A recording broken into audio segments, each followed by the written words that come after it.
किसी पर कटाक्ष करना ठीक नहीं है। नहीं कि अब बड़कोट में समस्या का समाधान हो चुका है, बहुत युद्ध स्तर पर चल रहा है। मैं खुल के बोल रहा हूँ, सिटिंग एमएलए होने के नाते मुझे विधायक की जरूरत पड़ेगी और मैं लूंगा सहयोग। यमुनोत्री विधायक संजय डोभाल जी की सफलता में कम से कम 40% हाथ अतुलावत का है, मेरे नगर की माताओं और बहनों की है। नमस्कार, मैं अफरोज खान, आप देख रहे हैं टाइम विटनेस न्यूज़। आज मैं मौजूद हूं उत्तरकाशी के खूबसूरत नगर बड़कोट में। यहां पे मौसम तो बहुत ठंडा है, मगर निकाय चुनाव ने यहां की जो राजनीतिक सरगर्मियां को बढ़ा दिया है। और आज मेरे साथ मौजूद हैं यहां के दिग्गज नेता और साथ ही पूर्व नगर पालिका अध्यक्ष जो 2013 में नगर पालिका अध्यक्ष रह चुके हैं। इस बार बीजेपी प्रत्याशी बनाया गया है। बीजेपी ने अपने सिंबल पे यहाँ पे फैसला किया है कि इन्हें नगर पालिका अध्यक्ष के लिए चुनाव लड़ाया जाए। तो मैं स्वागत करूँगा अतुल रावत जी का। सर, स्वागत है आपका और शुभकामनाएं सर, बहुत बहुत धन्यवाद फिरोज भाई। सर, सबसे पहले तो आप अपने बारे में कुछ बताएं, क्योंकि कुछ तो हम जानते हैं कि आप नगर पालिका अध्यक्ष रह चुके हैं 2013 में। इसके बाद का कुछ बताएं सर। मैं आपका और आपकी टीम का बड़कोट आगमन पर स्वागत करता हूं। धन्यवाद आपका कि आप ऐसी विषम परिस्थितियां कहो, चाहे मौसम कहो, में बड़कोट आकर आप अपनी भागीदारी निभा रहे हैं, इसलिए आपका बड़कोट आगमन पर अभिनंदन, स्वागत। मैं आप लोगों के चैनल के माध्यम से उत्तराखंड के लोकप्रिय मुख्यमंत्री आदरणीय श्री पुष्कर सिंह धामी जी का और प्रदेश अध्यक्ष भारतीय जनता पार्टी एवं उनकी पूरी टीम का दिल की गहराइयों से नगर पालिका मतदाता भाई बहनों की ओर से, जनता की ओर से धन्यवाद देता हूं, आभार व्यक्त करता हूं कि जिन्होंने मुझ जैसे छोटे से कार्यकर्ता पर विश्वास अर्जित करके मुझे भारतीय जनता पार्टी का प्रत्याशी घोषित किया। रही बात नगर पालिका के विकास की, फिरोज भाई, मैं 2013 से और 2018 के ड्यूरेशन में नगर पालिका अध्यक्ष रहा हूं और जो विकास के नए नए आयाम मैंने छुए और उनमें मैं पास हुआ, जनता के लिए वो बहुत अभूतपूर्व है। नगर पालिका क्षेत्र की जनता ने, यमुना घाटी की जनता ने जब मेरे कार्यकाल में संतुष्टि जाहिर की तो एक आवाज आई जमीन से, और वो आवाज भारतीय जनता पार्टी के शीर्ष नेतृत्व के पास पहुंची और शीर्ष नेतृत्व ने, जब पैनल बैठता है प्रत्याशियों के चयन का, तो जो उसमें निर्धारित मापदंड होते हैं, उस निर्धारित मापदंड में नगर पालिका क्षेत्र की जनता की आवाज, पार्टी के वरिष्ठ लोगों की आवाज, विकास की आवाज और पिछले कार्यकाल की आवाज उसमें सब सम्मिलित थी, और इसलिए भारतीय जनता पार्टी ने मुझे प्रत्याशी घोषित किया। सर, यहाँ पर मैं एक बात ये जानना चाहूँगा कि यहाँ पर एक समय ऐसा था जो कि कांग्रेस का वर्चस्व माना जाता था, मतलब अच्छी खासी वोटिंग यहाँ पर होती थी कांग्रेस के लिए, और अब ऐसा क्या हुआ कि आप बीजेपी में आए अभी, और मनमुटाव क्या हुआ सर, थोड़ा इसके बारे में? देखिए, मैं पिछली बात को तो मैं बहुत ज़्यादा तवज्जो के साथ नहीं बोलना चाहूँगा कि कांग्रेस में मेरा क्या रहा क्या नहीं रहा। मैं केवल इतना आपके चैनल के माध्यम से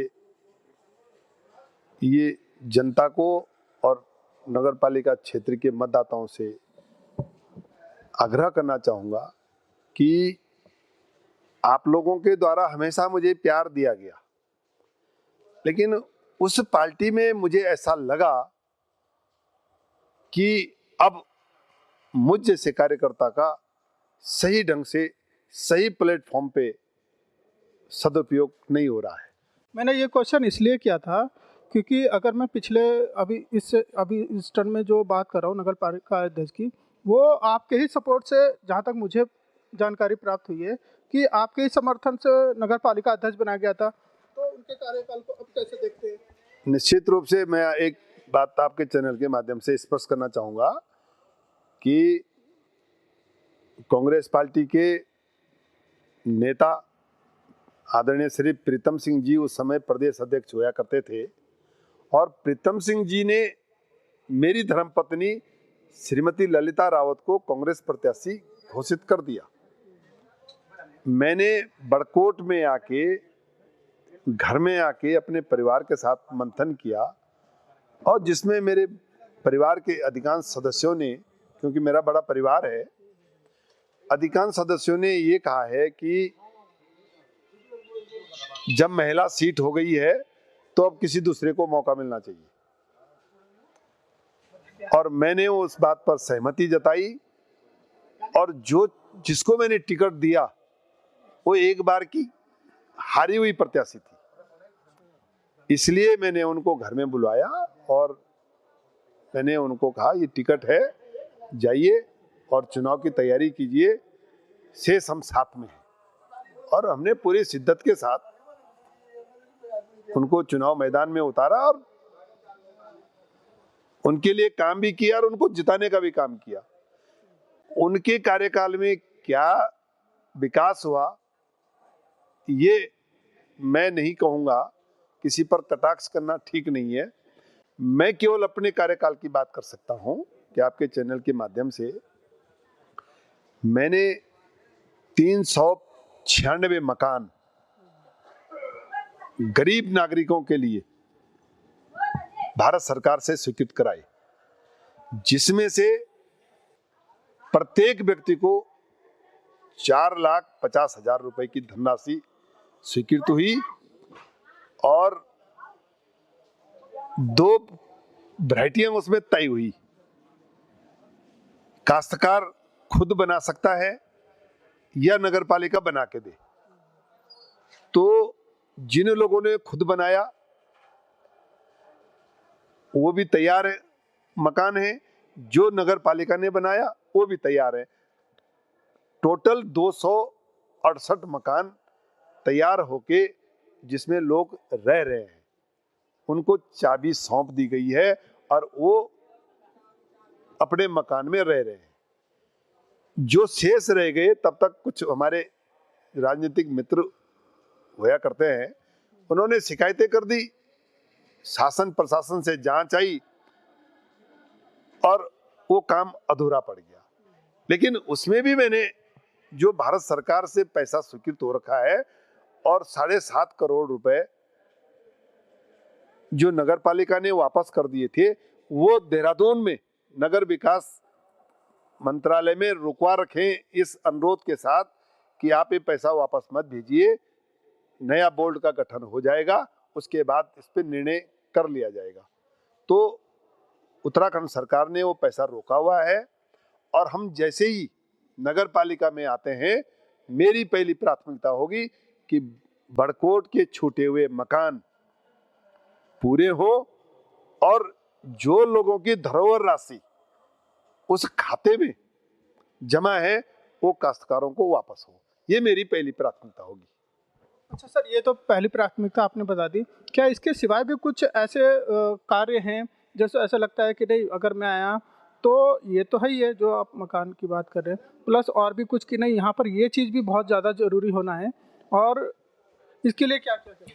देखिए, मैं आपको एक जानकारी दे दूं कि एक वार्ड नंबर 6 में हेलीपैड से ITI गेट तक एक रास्ता होया करता था, जिसको खुलवाने के लिए पूरे नगर के पार्टी के लोगों ने भी और नगर वासियों ने भी तमाम मुख्यमंत्री लोगों से और तमाम राज्यपाल महोदयों से आग्रह किया, जब उनकी विजिट होती थी तो सफलता नहीं मिल पाई।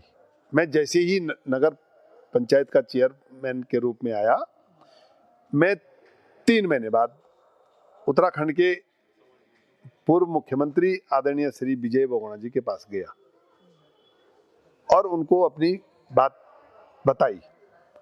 माननीय मुख्यमंत्री जी का, श्री बहुगुणा जी का इस क्षेत्र के प्रति बड़ा अच्छा लगाव है, बड़ा अच्छा नजरिया है और वो इस क्षेत्र के लोगों को अथाह प्रेम करते हैं।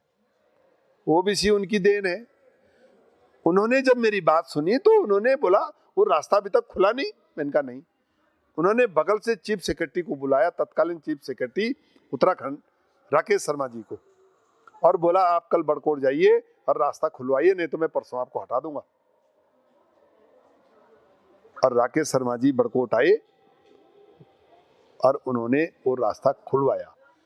उस रास्ते के खुलने की आवश्यकता इसलिए थी कि वो रास्ता, मतलब वो क्षेत्र ऐसा कटा हुआ था जैसे कि वो नगर का पार्ट ही नहीं है। पहली उपलब्धि तो ये है।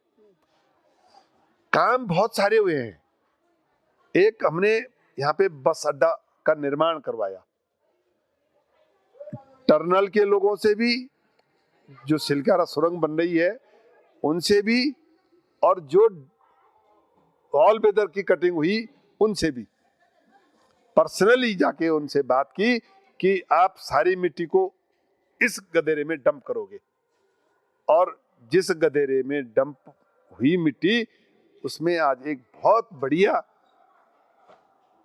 खेल मैदान का निर्माण हो चुका है।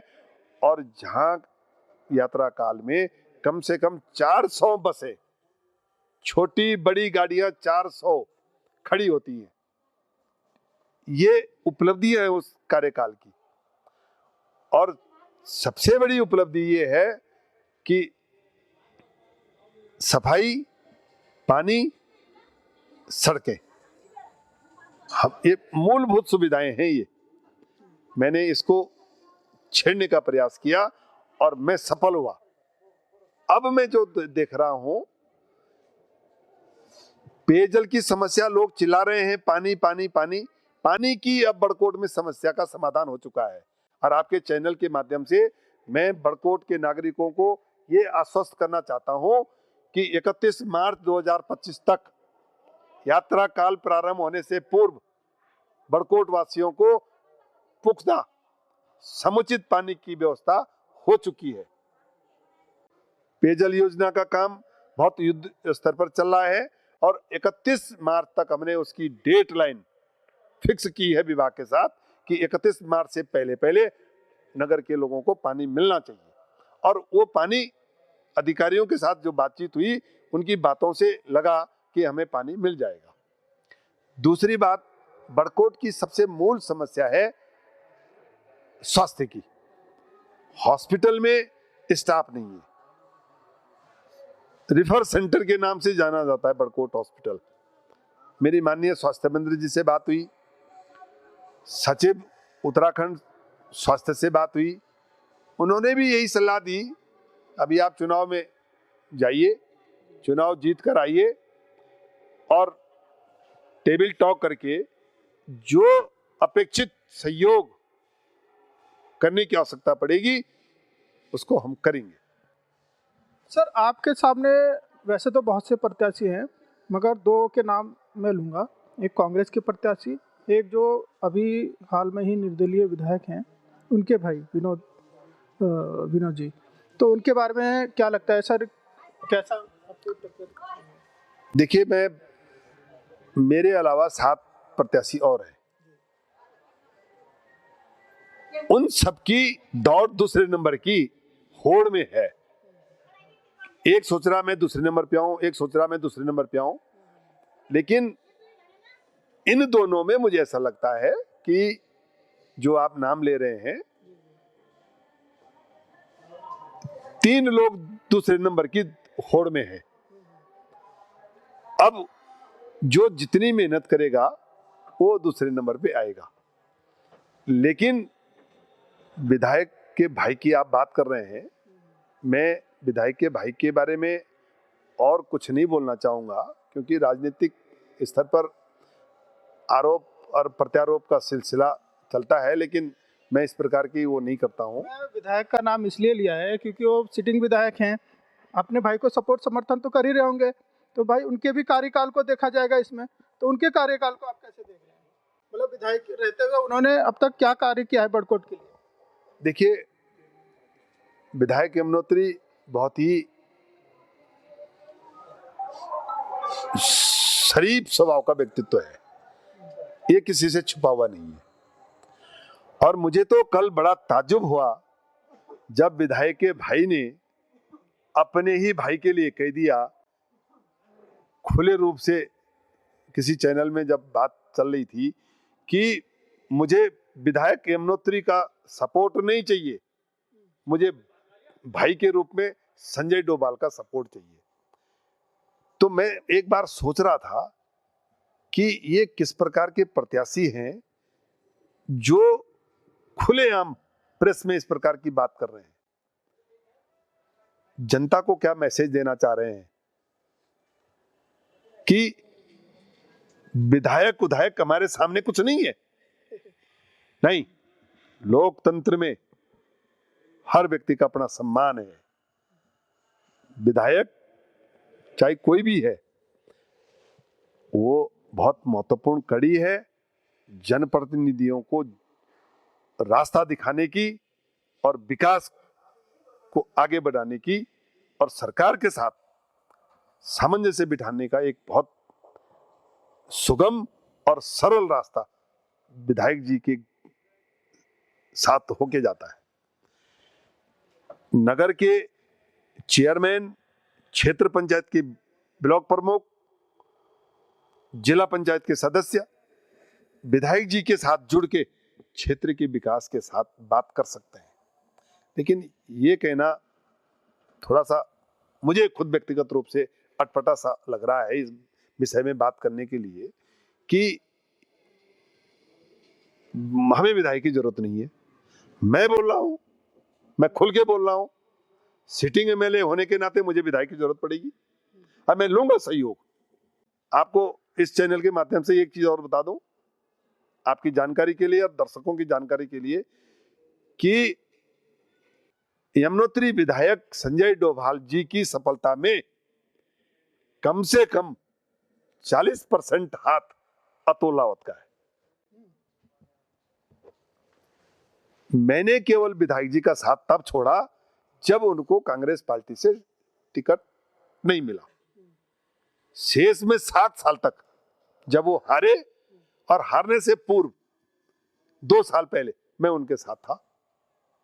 तो मैं ये कह सकता हूं कि ऐसी कौन सी सभा है, ऐसा कौन सा कार्यक्रम है कि मैंने यमुनोत्री के विधायक संजय डोभाल जी के साथ शेयरिंग सिस्टम में नहीं रहा या कोई सभा में मैं अनुपस्थित रहा। लेकिन राजनीतिक परिस्थितियां भिन्न थी। उन्होंने मेरे से ये भी अनुरोध किया कि अध्यक्ष जी, आपके साथ के बिना हम अधूरे हैं।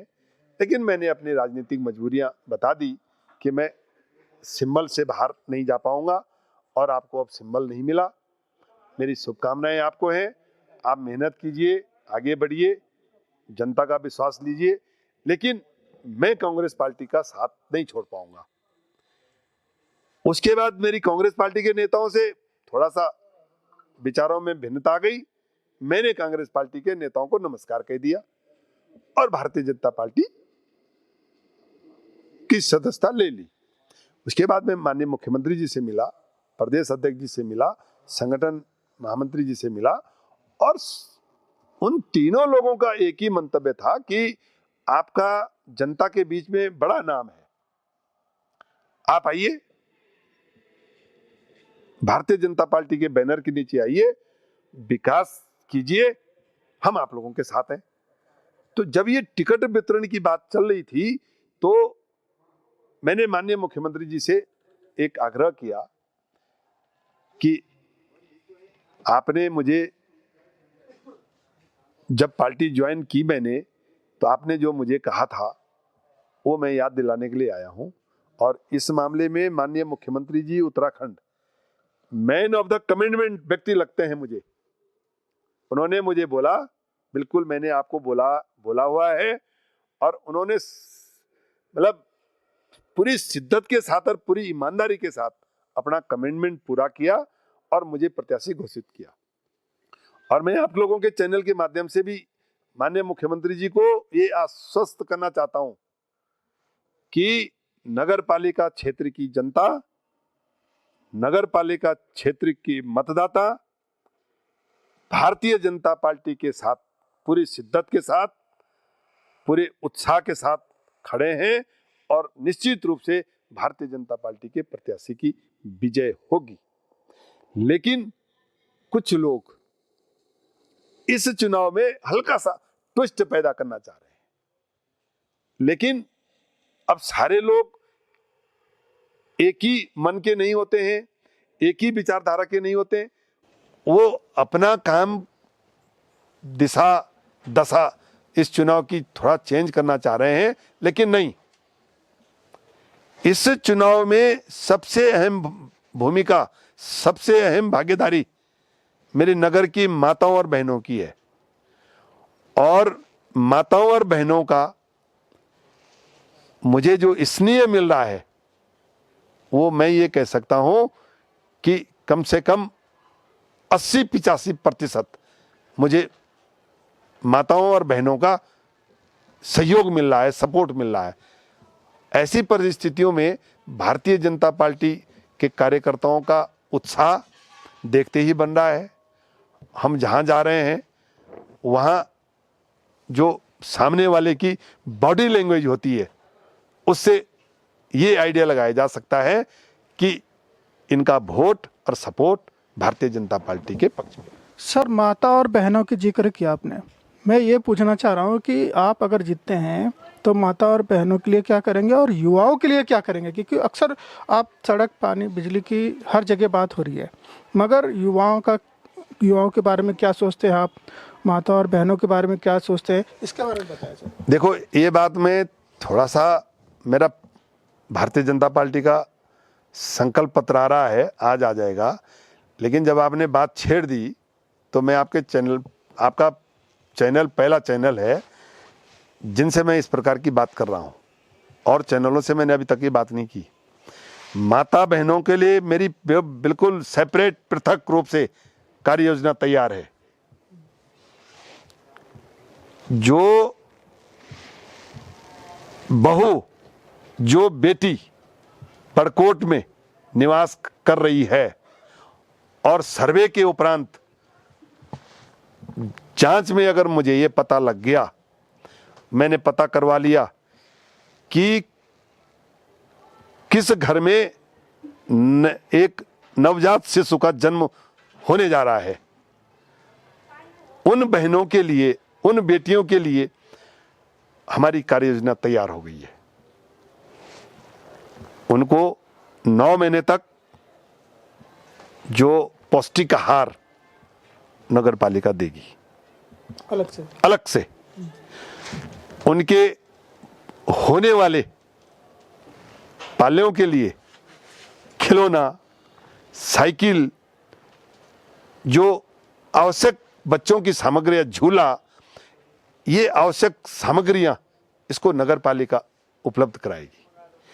जो माँ, जो दादी 60 वर्ष से ऊपर की हो चुकी हैं, जिनको वृद्धावस्था पेंशन मिलती है, उनके लिए हमने हर 3 महीने में हम पौष्टिक आहार देंगे।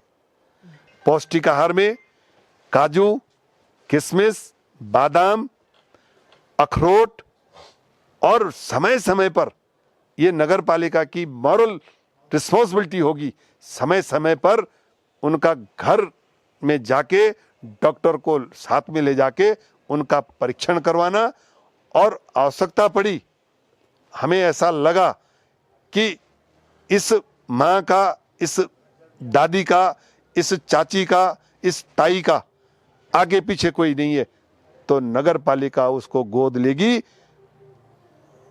और सारी व्यवस्थाएं हॉस्पिटल की नगर पालिका देखेगी। ये मेरे मैनिफेस्टो में आया है।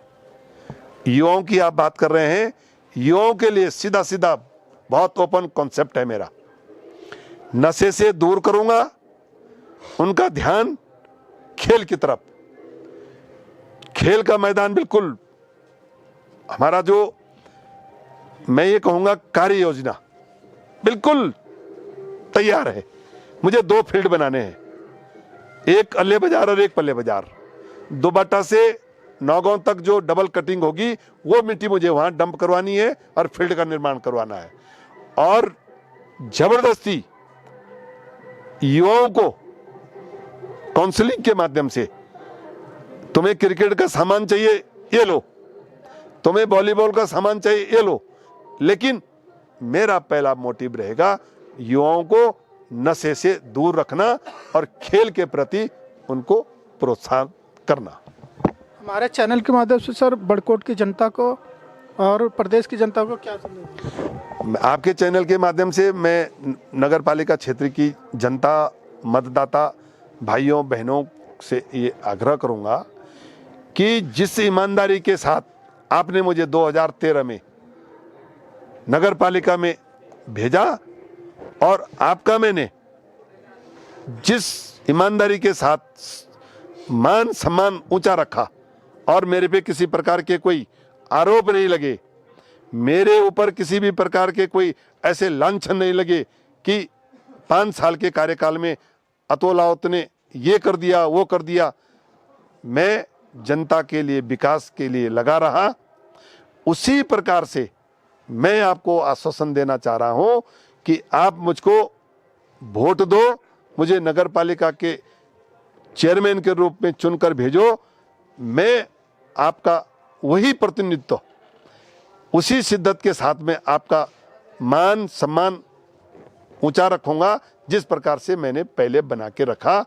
आप लोगों के चैनल के माध्यम से मैं नगर के लोगों से विनम्रतापूर्वक आग्रह करना चाहता हूं कि 23 तारीख को अधिक से अधिक संख्या में आके भारतीय जनता पार्टी के पक्ष में वोट करें, पोल करें और मुझको विजय दिलाएं। इन्हीं शब्दों के साथ जय हिंद, जय भारत, जय उत्तराखंड।